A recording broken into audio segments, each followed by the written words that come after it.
on the equipment, it's very inexpensive. Nikon D7000, a Sigma 50mm f1.4 lens. I like Sigma lenses. I also have all the Nikon, Canon, and Sony lenses, but I do like the Sigma lenses for their performance. And the little Nikon SB900 and the Lightsphere collapsible. Okay, so let's go ahead and hit menu. And the first thing you'll get is the playback menu. Let's navigate down until we get to the custom shooting menu. On the custom shooting menu, we'll select bracketing and flash, which is E. Press the OK button, which will take us to these different setups. We're looking for flash control for built-in flash, and built-in flash means the pop-up. So right now it's on TTL.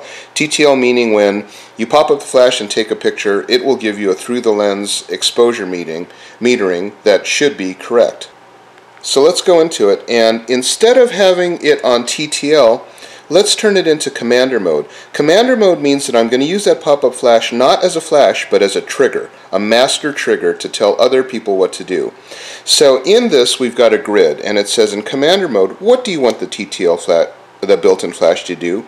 Do you want it to be TTL? I think not, because we want it to be turned off, because we want this to be only a trigger, and we don't want to see any flash from this guy. We want to see only flash from exposure group A. Exposure group A is something that we're going to assign to one of the flashes. And if I had two of the flashes and I wanted to go to a different exposure group and I wanted to change the compensation to say increase the exposure to make it brighter, say like if it's a hair light or whatever, we would do that. But for right now, let's just not worry about it. We could turn it off, or we could just not have any flashes on group B. And then channel, let's just go ahead and keep it on channel 3. You have a choice of 4 channels, and the only reason why you want to change channels is if there's a bunch of other people around shooting with Nikons off-camera flash and you're all tripping each other's lights, then kind of like on the police detective shows, you go, I'm going to go to channel 2, and everybody says okay, and then they move to channel 2. You would do that for your own flashes. So I like to set it on 3 because, I don't know, most people would probably have it set on channel 1. Okay, so that is that.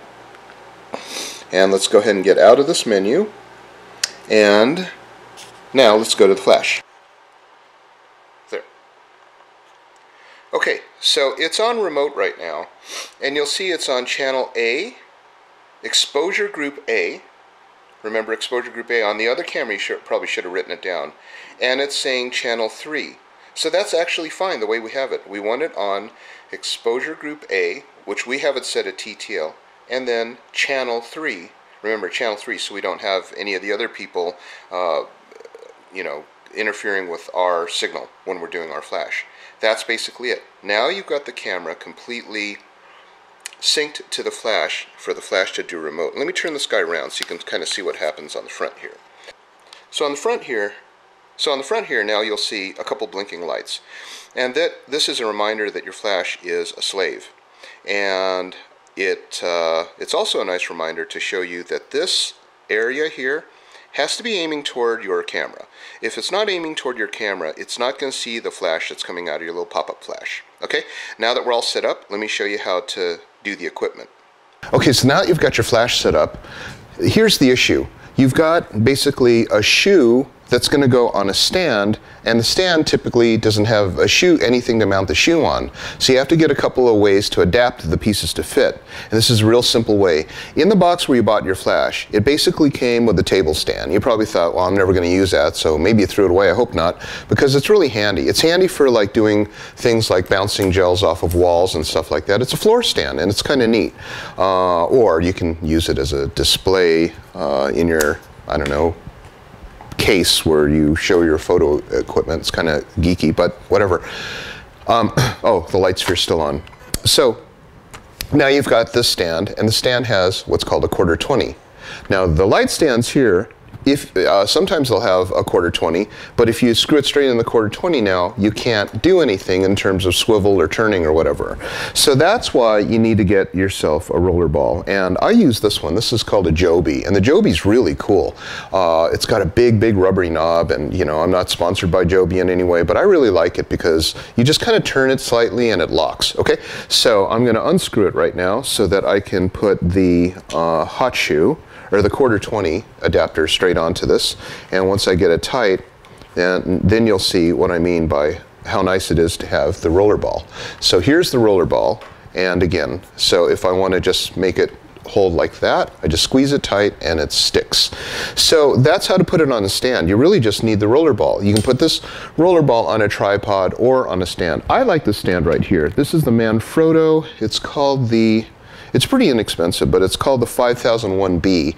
And what's nice is it folds up into itself so that it's like this tiny, tiny thing that folds up about that tall. So this will easily fit into my bag, into my little case that I travel around with, but it goes up as high as you'd want, except for maybe, you know, shooting basketball players or something like that. So that's that. And then what I do, obviously, to soften the light, because it's going to be too harsh outdoors for shooting with the direct flash, especially if I want to just have a gentle fill. And in fact, in this video, I'm going to compare so we literally took a studio flash power pack out with a big umbrella, and we compared that to the Lightsphere collapsible. So again, on the Lightsphere collapsible, I just put it down like that, face down. This is the big, honkin', huge Nikon SB900 flash, and you can see it goes on very, very quickly like that. Once it's on, it's not going to fall off. In fact, I can pick up the entire stand, a camera, whatever. It's not going to fall off, and that's what I really like about it. So what I'm going to do is I'm going to use this as a soft light source for my model. And now all we're going to do is we're going to go outdoors into a sidewalk on a street, and I'm going to turn that into a portrait location by simply using fill flash, allowing the fill flash to create some beautiful modeling and also take away a lot of that overexposed bright area look that looks a lot like an available light photo. So this is what the available light photo looked like, and so we just went ahead and took that photo like this. And you can see it just looks like a regular snapshot, and I mean, it's, you know, it's kind of nice, whatever, but it doesn't look like anything spectacular.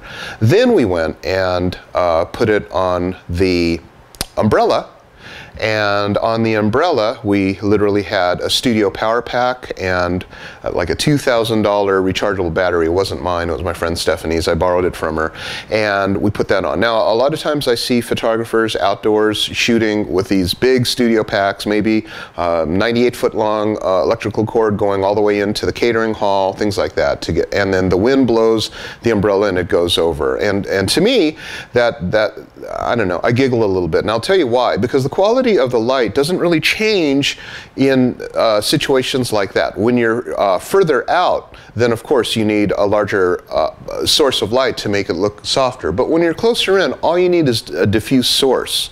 And you need it off camera to give yourself directional light. Now in this shoot, I actually used radio. And what I like about the radio is I can just kind of go right back here and just press my different controls on it.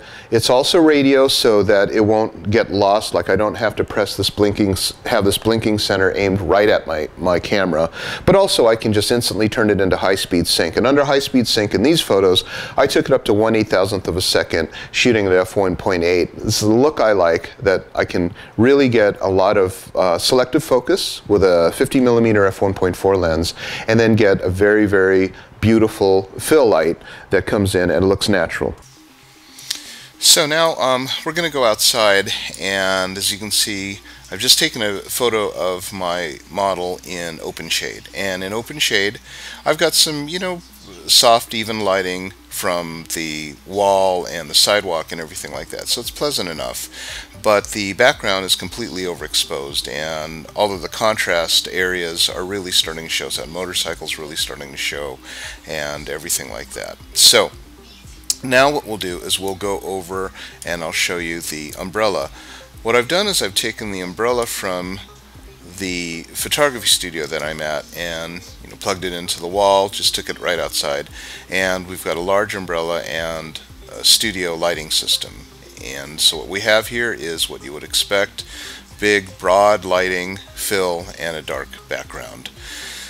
Now I've got the Lightsphere collapsible on a stand, and it acts as a flash fill. It's off camera, of course. That's the effect that we're getting with a Lightsphere collapsible. So the umbrella has very broad, even lighting. It's actually quite directional, so it's as you can kind of see, it's more visible, it's more obvious that there's a big poof of light on the side where the umbrella is. The Lightsphere is a nice natural fill, and as you can see the difference between the available and the Lightsphere has brought the sky back in, brought in really nice kind of a watercolor palette to the background, and also there's a very nice modeling on the girl's face. And the photo on the left with available, you can see she almost looks flat and two-dimensional, where we've brought back more of the shape of her face with the flash fill. And that's the reason why we do flash fill.